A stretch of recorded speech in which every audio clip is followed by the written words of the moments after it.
네. 자, 말씀 함께 나누도록 하겠습니다. 매년 이쯤 특별히 이번에는 딱 주일이랑 날이 겹쳤네요. 이쯤에 되면은 꼭 듣는 질문이 있습니다. 목사님, 유치원에서 우리 애 할로윈 분장해서 보내라는데 이거 해야 될까요? 라는 질문을 굉장히 많이 받습니다. 올해는 좀 그래도 그런 질문을 많이 못 듣는 것 같은데, 그래도 뭐 할로윈이 어제 보니까 할로윈 그 전야제 하다가 뭐 많이 잡혀갔더라고요. 단속에 걸리고 뭐 이런 일들이 있는데, 저는 이제 그런 질문을 들으면은 이제 이렇게 대답을 합니다. 할로윈 어떤 옷 입혀 보낼지 하기 전에 할로윈이 먼저 무엇인지 좀 개념을 먼저 잡아야 합니다라고 좀 권면을 하는 편입니다. 여러분, 할로윈 뭐 얼추 아시죠? 어떤 건지는 아시죠? 근데 역사적 유래를 보면은 굉장히 재밌거든요. 유럽 서부 쪽에 살던 켈트족이라고 하는 그 민족이 하나 있었는데, 이 사람들은요 1년을, 우리는 12달이라고 하잖아요. 근데 이 사람들은 1년이 10달이라고 생각을 했습니다. 그러니까 한 해의 마지막 날은 며칠이겠어요? 10월 31일. 그래서 한 해를 넘어가는 그 마지막 날은 1년 중에 가장 어두운 날이다 라고 생각을 한 거죠. 그래서 이날 무슨 축제를 하냐면은 서우인 축제라는 걸 했다고 합니다. 그래서 이날은 한 해의 마지막이기 때문에 모든 유령들이, 이 지하에 있던 유령들이 땅 위로 올라오게 되는데, 그 유령들을 위한 이 축제를 했던 게 서우인 축제라고 해요. 그랬다 나중에 거기에 기독교가 들어가면서, 기독교는 11월 1일에, 그러니까 카톨릭이죠, 11월 1일은 성인들의 날, 할로우 데이가 있어요. 그래서 그 할로우데이와 서우인 축제가 묘하게 짬뽕이 되는 게 이제 할로윈이 됩니다. 그래가지고 여기서 굉장한 혼종이 나오는데, 여러분 할로윈 하면 딱 떠오르는 캐릭터 뭐 있어요? 호박, 맞죠? 걔가 이름 있는 거 아셨어요? 재고랜턴, 맞아요. 재고랜턴이 어떤 존재인지 알아요? 이게 굉장히 재밌는데, 재고랜턴은 어떤 존재냐면은 유령인데 천국에서도 지옥에서도 받아들여지지 않은 존재. 그래서 애매한 중간인 이 땅을 떠돌아다니는 존재가 재고랜턴이다. 뭐 이런 혼종이 나옵니다. 엄청난 혼종이죠.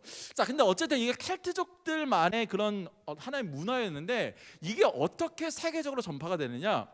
이 켈트족이 살았던 그 주 지역 중에 하나가 이제 아일랜드라고 하는 곳인데, 아일랜드에 감자 대흉년이라고 하는 엄청난 흉년이 옵니다. 그래서 사람들이 살기 위해서 어떻게 하냐면 서쪽에 있는 아메리카 대륙으로 이주를 해와요. 그래서 아일랜드계 사람들이 이제 거기서 사는데, 타지에 와가지고 이방인으로 사니까 얼마나 외롭겠어요, 그렇죠? 얼마나 외롭겠어요. 외로운 마음에 우리가 좀 모일 수 있는 기회가 있었으면 좋겠다. 그러다가 이제 이 사람들이, 야 그러면 우리 할로윈 데이 때 10월 31일 날 우리 한번 아일랜드 사람들끼리 한번 모이자라고 시작한 게 할로윈 데이였는데, 그 할로윈 데이가 나중에 그 미국 특유의 그런 유흥 문화와 결합이 되면서 지금 우리가 보고 있는 그 할로윈 데이가 생기는 거죠. 그러니까 어쨌든 할로윈 데이라는, 현대에 우리가 보고 있는 그 할로윈 데이의 본질은 뭐냐면은, 오랫동안 못 보았던 혹은 외로움에 있었던 그 사람들이 모인다라고 하는 게 사실은 그 본질입니다. 우리나라도 보면요, 사실 우리나라에 할로윈 데이 없었거든요. 권사님, 할로윈 데이, 그렇죠? 예. 없었어요. 할로윈 데이가 없었습니다. 근데 할로윈 데이가 언제부터 시작이 되냐면 2000년대 와서 시작하는데, 그 어떻게 들어오냐면은 2000년대부터 영어를 쓰는 그 원어민 영어 강사들이 한국에 이제 들어오는 게 유행이 그때부터 시작이 됐대요. 모르겠어요. 전 시골에 있어가지고 원어민은 서울 와서 처음 봤는데, 외국인은 그때 처음 봤거든요. 어쨌든 그러면서 이 사람들이 모여가지고 외로우니까 우리 좀 모임이 있어야겠다. 언제 모일까? 할로윈 데이. 그래서 이제 이태원에서 10월 31일에 모이기 시작하고, 또 이분들이 이제 학원 선생님들이니까 학원에서 할로윈 그런 파티 같은 거, 이런 걸 하면서 우리나라에 이제 할로윈이 유행이 됐다라고 하죠. 자, 여러분, 이제 여기까지 이제 할로윈의 본질에 대한 것들을 이제 쭉 이야기했거든요. 자, 이제 들으면 좀 어느 정도 개념이 좀 설 겁니다. 여러분, 할로윈의 본질은 뭐예요? 모이는 거. 특별히 이방인들, 거기에 속하지 못한 그 사람들이 자기들의 그런 정체성을 확인하고 이제 그 안에 있는 그런 추억을 공유하기 위해서 모이는 게 본질입니다. 오늘 할로윈 데이예요. 오늘도 아마 많이 모이겠죠, 이태원에. 어제도 엄청났다고 하더라고요. 그쪽에 사는 제자가 있는데 사진을 찍어 보여줬는데, 와, 저는 거기가 진짜 영국인 줄 알았어요. 사람 엄청 많아요. 아마 오늘도 엄청 올 거고요. 혹시 여기서 할로윈 대회 가야지 생각하시는 분 계시다면 여러분 한번 잘 생각해 보십시오. 그 이방인들의 축제입니다. 이방인들의 모임인데 굳이 이 땅에 사는 우리가 거기를 가야 될까? 여러분 판단은 여러분들이 하시는 거겠죠. 네. 그리고 자, 정말 이 할로윈의 본질이 이방인들이 타지에 살면서 그렇게 모이는 게 본질이라며 굳이 귀신 복장을 하고 혹은 오늘 그런 괴기스러운 복장을 하고 이렇게 할로윈 대회를 지켜야 될까? 이거는 이제 그 사람들이 한번 생각해 봐야 할 문제이다라는 거죠. 자, 어쨌든 이제 할로윈 대회를 보면서 다시 한번 모인다라고 하는 것이 얼마나 강력한 힘을 가지고 있나라는 것을 좀 생각하게 됩니다. 한 장 넘겨주시면은 이런 말이 있습니다. 사람들이 모인 곳엔 창조적인 사건이 벌어진다. 멋있지 않아요? 저만 멋있다고 생각했을 수도 있는데 여러분 사람들이 모인 곳엔 창조적인 사건이 벌어진답니다. 그러니까 생각해보면 그렇죠. 세계 4대 문명이요 만들어진 그 발생하게 된 걸 보면요 다른 거 아닙니다. 강가의 사람들이 모여들면서 4대 문명이라는 게 시작이 됐고요. 역사적인 혁명 역시 흩어져 있던 그 약자들이 모이게 되면서 거기에서 혁명이라는 게 일어나게 된다는 거죠. 그러니까 이런 것들을 보았을 때 정말 모이는 것이 얼마나 강력한 힘을 가지고 있나를 생각하게 되고요. 사실 교회도 여러분 그렇지 않습니까? 자, 기도하는 한 사람 한 사람이 모입니다. 그럼 그곳엔 예배가 만들어지겠죠. 예배와 예배가 모입니다. 그럼 그곳에 교회가 세워지고요. 교회와 교회가 세워지면은 그 시대가 변화되는 놀라운 것들을 우리가 보게 된다라는 거죠. 여러분 지난 7주간 이 격주로 예수님과 그 친밀한 교제를 나누는 관계 기본기에 대한 말씀을 이제 계속 격주로 저는 이제 나눴습니다. 8월 첫째 주부터 계속해서 말씀을 나눴는데 오늘 이제 그 이야기의 끝을 이제 맺으려고 하거든요. 자, 여러분 관계 기본기 마지막 결론은 무엇이냐? 한 줄로 이렇게 설명할 수 있을 것 같아요. 결론부터 이야기하자면요, 여러분 관계의 마지막 단계는 결국 공동체입니다. 다시요. 관계의 마지막 단계는 결국 공동체이다 라는 거죠. 자, 여러분 예를 들면 이런 겁니다. 자, 한 남자와 한 여자가 있었습니다. 두 분도 계시죠? 한 남자와 한 여자가 있었습니다. 서로가 알게 되었고 호감을 갖게 되었네요. 대화를 통해서 관계를 진전해 갑니다. 그리고 같이 있는 시간을 늘려가면서 관계가 점점 깊어지죠. 그러면서 그들의 관계는 연인이란 이름으로 이제 규정이 돼요. 근데 그 연인이라고 하는 단계에서 더 깊어지니까 이제는 결혼이라고 하는 그 과정을 통해서 이제는 부부라고 하는 또 다른 관계의 이름을 얻게 됩니다. 부부가 되고요. 그 부부 사이에 이제 자녀가 생기면서 가족이 되고 그 가족이 모여서 가문을 이루게 되는, 이게 우리들의 삶의 모습인데 이것에서 우리가 알 수 있는 건 무엇이냐? 관계라는 것은 결국 마지막 단계에 이르러서는 공동체가 된다라는 것을 우리가 알 수 있다라는 거죠. 여러분 우리가 오늘 말씀을 통해서도 그거를 알 수 있습니다. 자, 여러분 오늘 말씀에 보니까 한 왕이 등장을 하는데 여러분 퀴즈. 이스라엘 역사상 가장 부유하고 가장 넓은 땅을 가지고 있었던 그 만들었던 왕은 누구일까요? 여러분도 알고 있는 왕들 있죠. 뭐 솔로몬도 있을 거고 다윗도 있고 뭐 사울도 있고 할 텐데, 여러분 이스라엘 역사상 가장 큰 영토 그리고 가장 부유한 시대를 이끌었던 왕은 누굴까? 정답부터 이야기하자면은 아합 왕이었습니다. 오늘 성경에 등장하는 그 아합 왕 때 이스라엘의 최정성기라고 할 수 있는 그 시대거든요. 근데 여러분 이렇게 경제적으로 윤택한 시대를 살았지만 신앙적으로 가장 어두운 시대는 어느 왕 때 시대일까요? 아합 왕 때. 아이러니죠.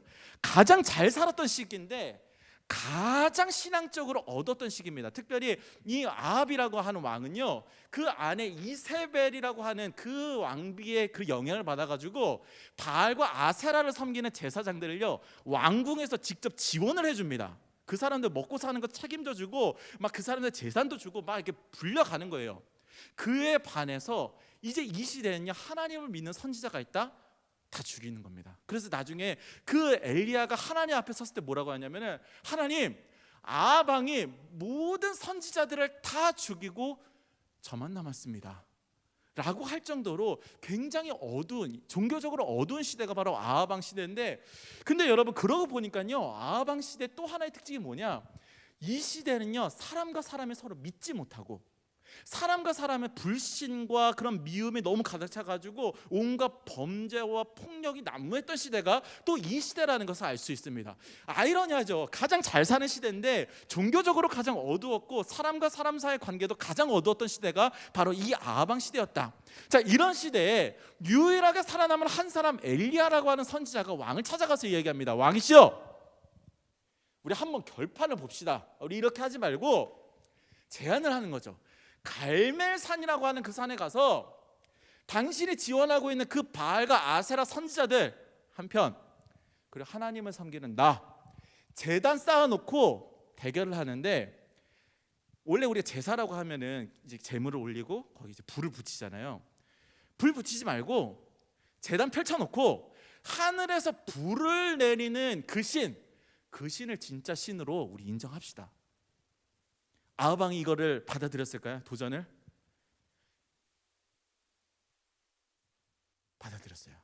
받아들였습니다. 왜냐하면은 아무리 생각해도 쪽수로 보나 지금까지 양태로 봤을 때 질 이유가 없다라고 생각을 한 거죠. 그래서 이제 갈멜산에다가 딱 펼쳐놓고 여기는 엘리야, 여기는 바알 선지자 450명 딱 이렇게 갈라놓고서는요 이제 대결을 하는 건데, 그 소식을 듣고요 이 사람들이 갈멜산으로 옵니다. 백성들이 와요. 근데 굉장히 애매한 데 있어요. 자, 보십시오. 여기가 엘리야예요. 엘리야, 이쪽이 바알.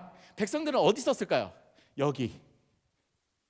여기도 안 속하고 여기도 안 속하는 딱 중간에 갈팡질팡하는 거죠. 특히 성경에 보면은 너희가 언제까지 머뭇머뭇하려느냐라고 하는 그 말씀이 있는데, 그 말씀을 원어로 보면요 절뚝거리다라는 뜻이거든요. 그러니까 백성들이 이 가운데 서가지고 이러고 있는 거예요.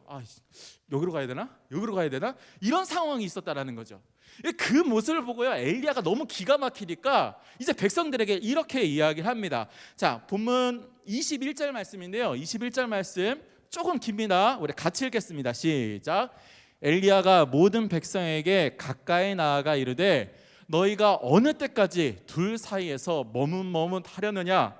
여호와가 만일 하나님이면 그를 따르고 바알이 만일 하나님이면 그를 따를지니라 하니 백성이 말 한마디도 대답하지 아니하는지라. 답답한 거죠.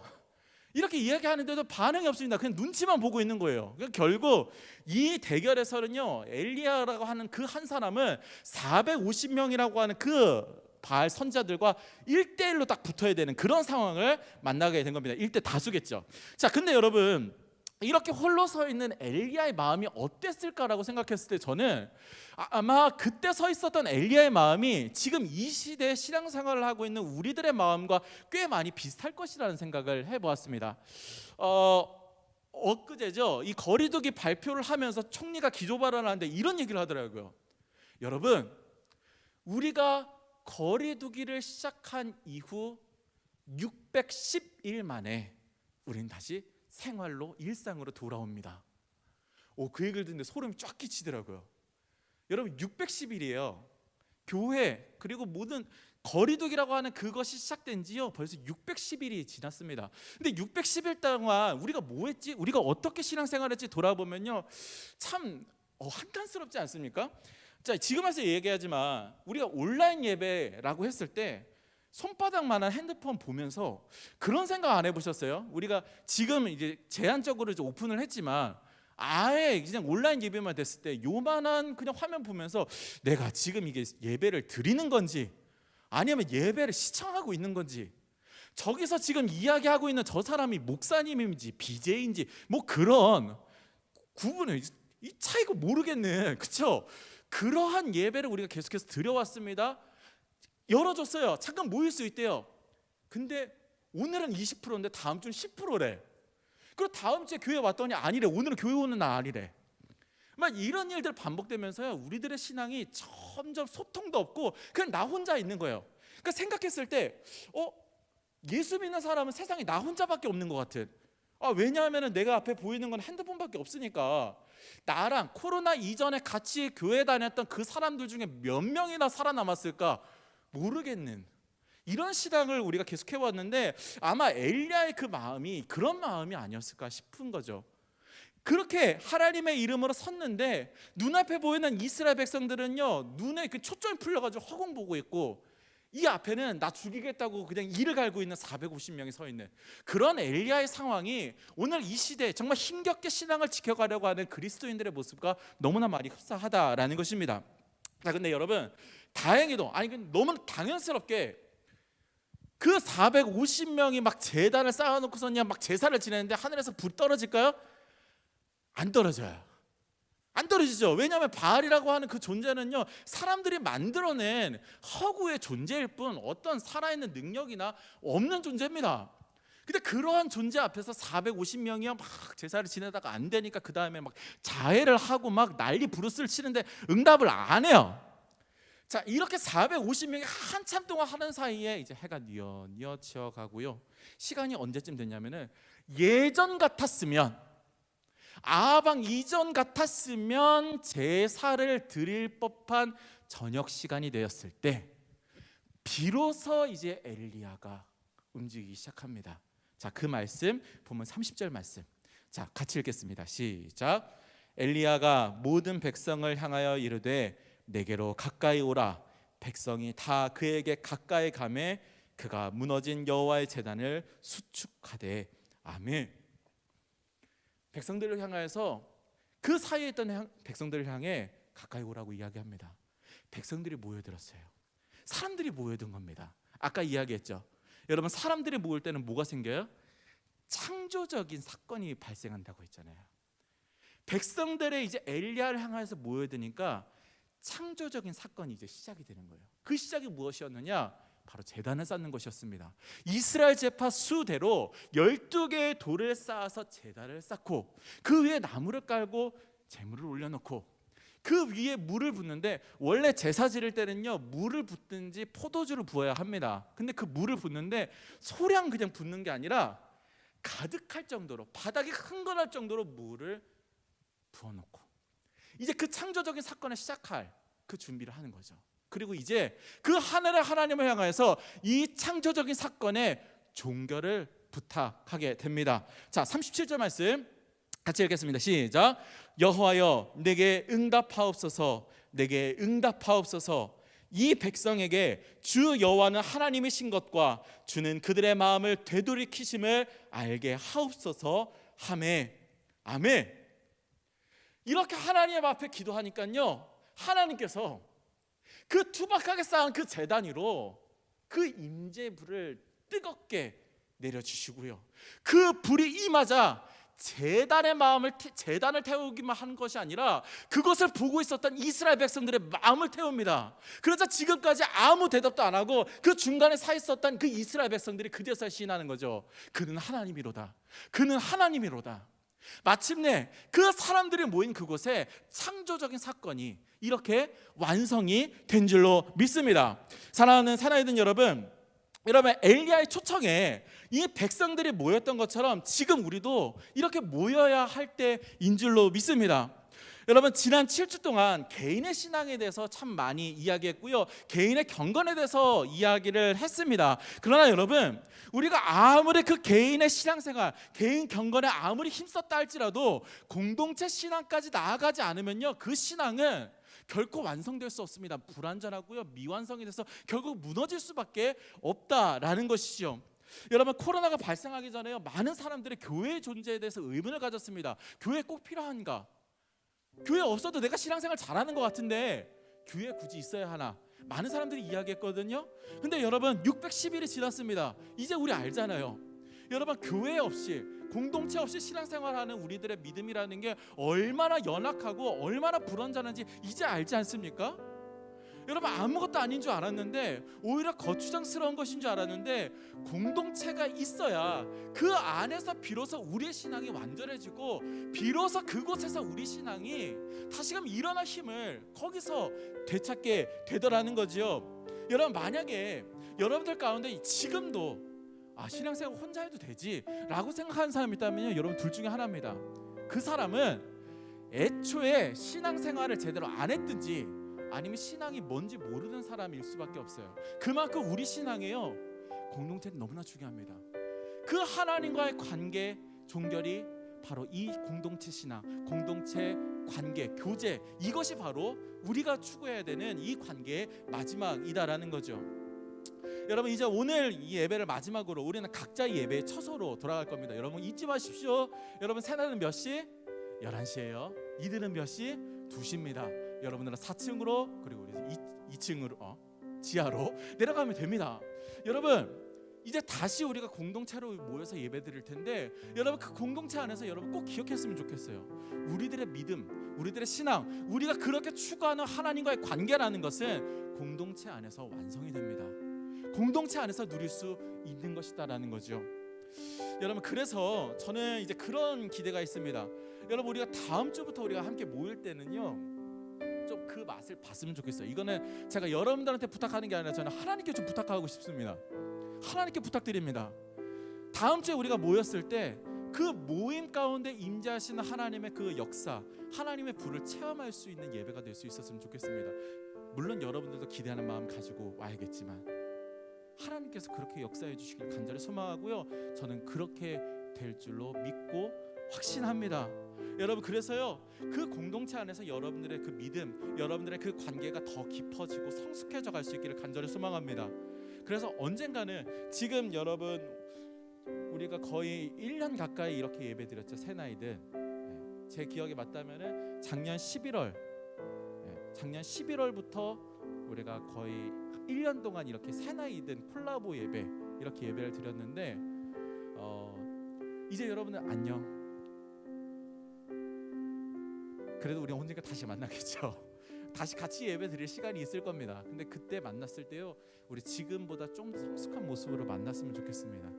지금보다 더 하나님과 친밀해지고요, 지금보다 조금 더 하나님과 더 가까워진 그런 모습으로 우리가 만날 수 있기를 간절히 소망합니다. 여러분들의 그 믿음이, 여러분들의 그 교제가 더욱 주님 안에서 아름다운 모습으로 성숙해져 가기를 주님의 이름으로 간절히 축원합니다. 우리 시간 함께 찬양하고 우리 그 관계를, 특별히 공동체를 통하여 주시는 그 은혜를 사모하면서 우리 함께 뜨겁게 기도하겠습니다.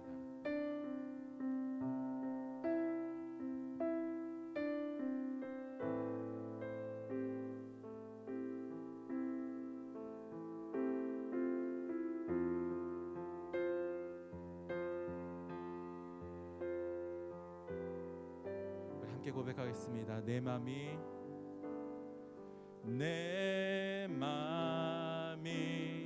헛된 욕심에 갇혀 주의 선하신 뜻을 보지 못할 때 내 맘에 늘 돌이키시고 주의 말씀으로 날 인도하소서. 아멘. 모든 두려움 버리고 주의 약속만을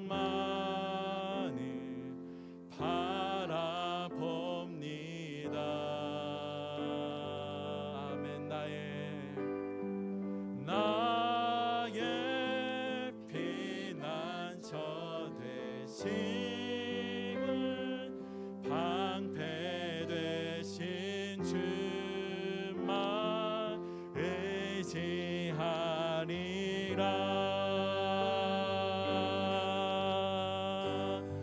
주의 뜻 하늘보다 높고 바다보다 깊고 신실하시네.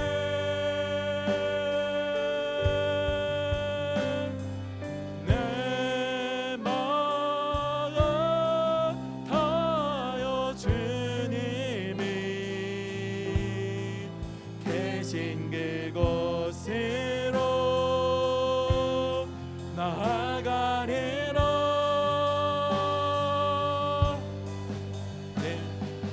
내 맘에 헛된 욕심에 갇혀 주의 선하신 뜻을 보지 못할 때 아멘. 내 맘에 눈을 돌이키시고 주의 말씀으로 날 인도하소서. 아멘 아멘. 모든 두려움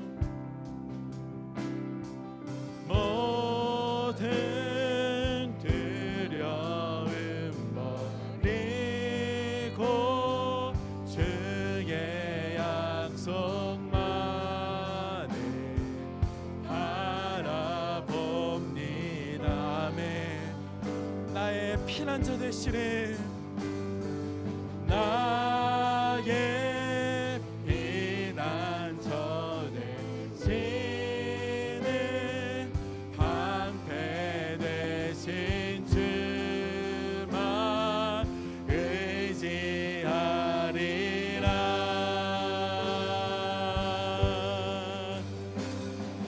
주의 뜻 하늘보다 높고 바다보다 깊고 신실하시는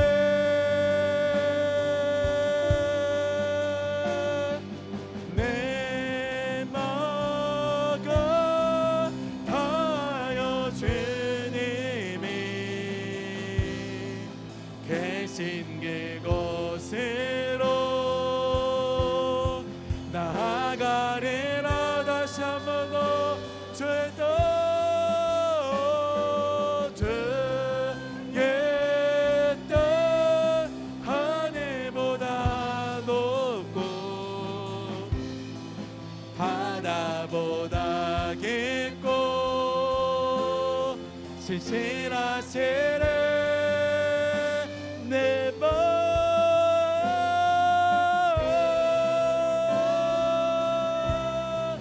다여 주님이 계신 그곳으로 나아가리라.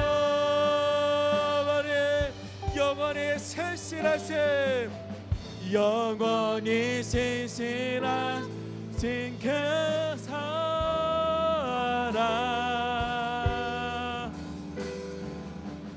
무엇도 끊을 수 없는 그 사랑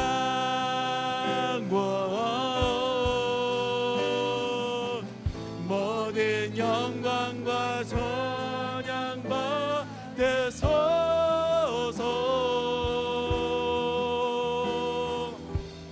영원토록 주께를 찬양해.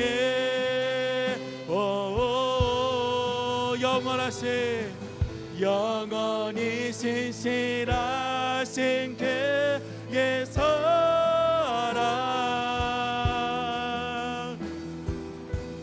무엇도 끊을 수 없는 그 사랑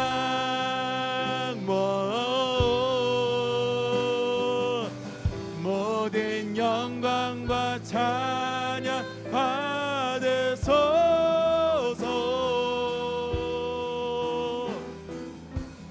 영원토록 주기를 찬양해.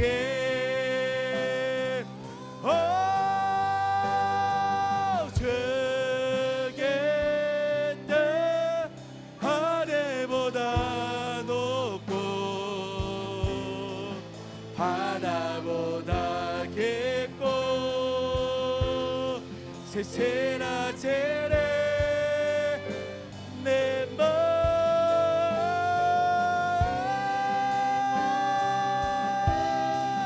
다여 주님이 계신 그곳으로 나아가리라. 다시 한번 더 주의 뜻 주의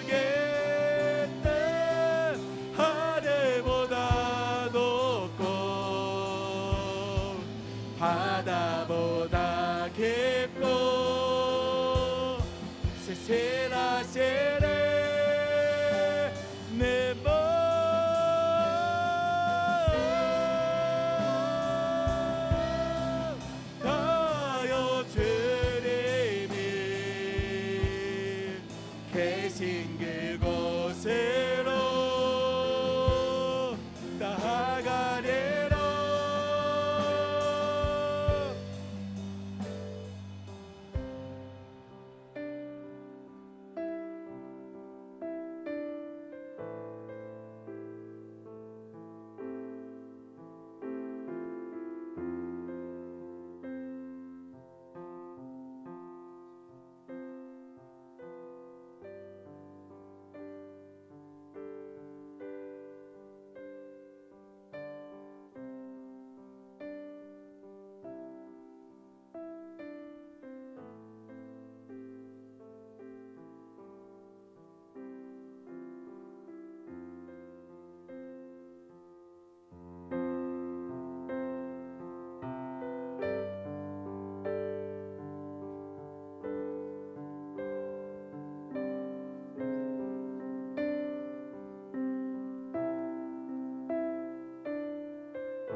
살아계신 하나님,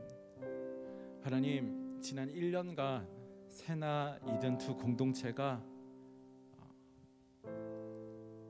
공간을 옮겨 다니며 또 방법을 달리하며 지난 1년간 함께 예배를 드려왔고, 이제 우리 다음 주면 우리가 예배했던 그곳에서 그 정해진 시간에 또한 뜻하신 그 방법으로 우리가 하나님을 예배하려고 합니다. 하나님, 그 모든 예배마다 주님 함께하여 주시되, 특별히 주님의 이름으로 모인 그 공동체 위에 하나님의 거룩하신 불로서 임재하여 주셔서 각 사람 마음을 뜨겁게 하시고 새롭게 하시고 온전하게 하여 주시옵소서. 하나님, 모일 때 일어날 그 놀라운 일들, 놀라운 기적을 간절히 기대하며 사모하며 하나님, 우리가 예배의 날을 기다립니다. 하나님, 모임 가운데 임재하시고 자정하여 주사 하나님의 크고 놀라신 역사를 맛보는 귀하고 복된 시간 되도록 성령 하나님 도우시고 역사하여 주시옵소서. 이제는 우리 구주 예수 그리스도의 크신 은혜와 아버지 하나님의 놀라우신 사랑과 성령님의 감화 감동 역사하심이 이제 예배했던 그곳에서 그 시간에 그 마음으로 예배하기 원하는 사랑하는 주의 자녀들 머리 위와 그 가정이 또 만나는 모든 이들 가운데 이제로부터 영원히 함께 하시옵기를 간절히 축원하옵나이다. 아멘.